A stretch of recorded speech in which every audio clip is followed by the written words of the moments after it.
Rob, what is our fourth main topic today? John, our fourth main topic today comes to us from Josh V117. Greetings, John and crew. So I was rewatching Avatar last week and only got halfway through. When I went to finish it today, it was gone. Poof! I searched all over Disney Plus and I couldn't find it. I found it was removed from the service with no explanation. Why do you think Avatar was removed? And do you think it has something to do with the re-release coming soon? All right. So, look, makes sense. We know we've got the new Avatar movie finally coming out. I think a few years too late, but still, here it is. It's going to be a big hit. So, yeah, it's like, you know what? I'm going to go back to, what's it called again? Pandora. I'm going to go back to Pandora. I'm going to go watch that original again. Totally makes sense. Absolutely. Oops. I did it again. It's gone. Now, the first thought that I have when I see that is, well, it was a Fox movie. And we've seen happen this with, even on HBO with the Harry Potter films and stuff like that. Sometimes even some of these bigger movies, they had pre-existing contracts and licenses and stuff. And we've seen some big movies come onto a streaming service, be there for like a month, and then disappear. And I thought, well, this might have something to do with that because it was a 20th Century Fox thing, pre-made deals, all that kind of stuff. However, when that happens, it doesn't normally disappear from a streaming service worldwide. It's usually certain territories. This one just disappeared. This comes to us from the folks over What's on Disney Plus that wrote this. Disney has quietly removed the epic 20th Century Studios film Avatar, the biggest box office hit in cinematic history, from Disney Plus worldwide without informing subscribers in advance. While Disney regularly removes 20th Century Studio titles from Disney Plus in the US due to previous contracts with other streaming services, this removal has happened globally. Removing a film from Disney Plus ahead of a theatrical re-release has probably been done to try to encourage more people to go see it in cinemas before the sequel arrives. And that again comes to us from What's on Disney Plus. Okay, number one, while it is totally has happened, 20th century movies have come and gone and stuff like that. I do believe they're right here.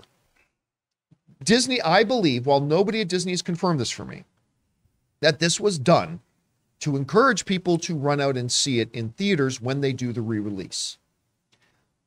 And I feel two different ways about that.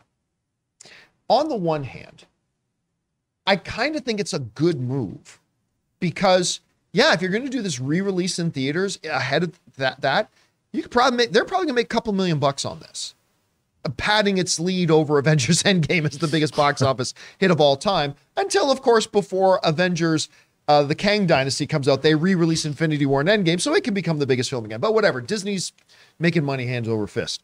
So I think that's why they're doing it. Again, we don't know that for a fact, but from what the information we have available to us, which is the only thing we can ever base anything on, the information we have available to us, it looks to me that that's why they're doing it. And hey, yeah, get people back in theaters. The best place to experience Avatar is in the movie theaters rather than at home. It absolutely is. So you make some money, you give people the better experience, get all that. But Rob, there's also a part of this that doesn't really feel right. You know, you ask your consumers, hey, become a member of Disney Plus. Look at what we got. And there's going to be licensing issues sometimes. There are things that are beyond your control, absolutely. But to say to your subscribers on Disney Plus, we got this big thing coming, and now this piece of content is going to be more relevant than ever, so we're going to take it away from you. That's the part to me that does not feel right. And listen, I'm not gonna make a mountain out of a molehill here. Like this isn't the be all end all. This doesn't shatter anything, but I don't know. On the one hand, I feel like it's a good move business wise, and I get it and I understand it. But on the other hand, saying, yeah, we're going to temporarily take this away from you the time you want to watch it the most. It feels like a curious decision, Rob. It feels like a curious decision. You see this, number one, two questions for you. Why do you think they removed it from the service? It looks like there's only a couple options. Maybe you can think of some others. And then number 2, how do you feel about it coming off? Well, first of all, let me just say, John, you can either borrow my 3D disc or my extended version of Avatar for your PlayStation 5 in your new movie room. I'm happy to do that for you. But secondly, or firstly, look, I think it is all about this re-release, which we found out about at CinemaCon. Yes. And I actually was kind of excited about that because, you know, I still am. Yeah, I've often told the story about taking my mom, my unimaginative, very pragmatic mother, to see Avatar in IMAX 3D. And I've never seen her eyes as big as they were seeing that movie in a theater. And she was like, how did they make that movie? And she had a sense of wonder. And I have not seen that in my mom's face. And I would love to see people, I mean, a whole generation of people has been born that has not seen Avatar on the big screen in IMAX in 3D. And I think that experience alone, I mean, people are going to ET for the first time this past weekend. And I think that their re-release of Avatar, look, they want to make a big splash, and there's nothing else coming out in September. So I think it's great that they're re-releasing it. I'm sure that was what motivated them taking that off. However, like you said, it's kind of, I mean, they always announce when things are coming and going. They did this very quietly. Very quietly. And as our viewer who's paying for Disney Plus, I watched half of Avatar because, you know, it's like 3 hours long, goes back to watch it and it's just gone. Now, if I was a customer, I'd be pissed. I'm like, wait a minute. I was in the middle of this great movie. I know the sequel's coming out. I want to watch it. And then it's gone. Like, that's not cool. And it will be back. It'll be back. But it's like, just, I think, tell people. But that's our future. You know, our future is whether you're renting video games or if you don't own things and you have digital libraries that are reliant on other services, this is what's going to happen in the future. People can just take things away from you. Now, it's still, I should point out, it's still available to rent. If you want to go online and rent Avatar, it's still available to rent. And they didn't remove it. Like if you own a digital copy of Avatar, that's good. They have not like removed if you had paid $15 before to buy a digital copy of Avatar, it didn't disappear from your library. But right. Disney Plus is taking it down. Yeah, I mean, and this is going to happen. It's going to happen more and more. I mean, I think as they lose licenses or eventually, like you said, the streaming services are still trying to figure all this out. Yeah. But I mean, this is a main, it doesn't get much bigger than Avatar. And if they're going to take that off your streaming service, the one place it's available to stream, I think it's kind of not good if they don't tell. You know what you need to do now, right, John? Borrow Rob's disc, go online, start selling tickets to the Campea Theater to watch it there. The TJCS nobody can Theater. watch it One night exclusive only. We'll make a killing. Oh boy. $1,500 a ticket. For $2,500, you get a post-movie meet and greet with Robert Meyer Burnett. There you go. Yep. And then you can come to my house and watch it in 3D. And bring all your scripts. Rob would love to read love all to read of Oh those no! Don't say that. They did the same thing around when the last Spider-Man movie came out. They removed even like Spider-Man with Tobey Maguire, The Amazing Spider-Man. They took all that stuff off streaming. You could purchase the digital copy, but you could not stream it because everyone wanted to like watch those and they knew it.